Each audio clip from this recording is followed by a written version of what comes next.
ఒక మనిషి అసలు భారత రాజ్యాంగం అంటే ఏమిటి అదంతా చదవడం మా వల్ల కాదు, ఒక్క మాటలో చెప్పు అన్నాడు. నేను కూడా ఒక్క మాటలో చెప్పాలనుకుంటున్నా. ఏమిటి అసలు భారత రాజ్యాంగం అంటే? భారత రాజ్యాంగం అంటే తల్లి గర్భంలో నుంచి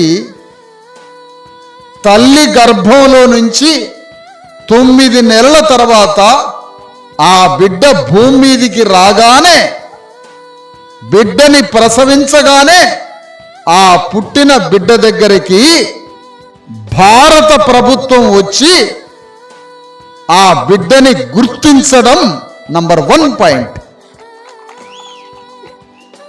ఫస్ట్ పాయింట్ లొకేషన్.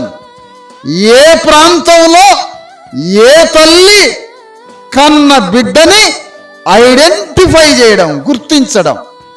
నంబర్ 2 ఆ పుట్టిన బిడ్డని గణించడం, లెక్క పెట్టడం. నంబర్ 3 ఆ పుట్టిన బిడ్డకి ఈ భూమి మీద గౌరవించటం.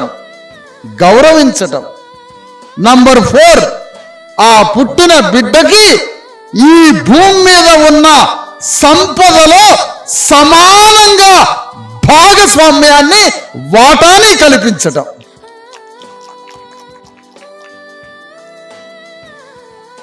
Equal distribution and fair treatment.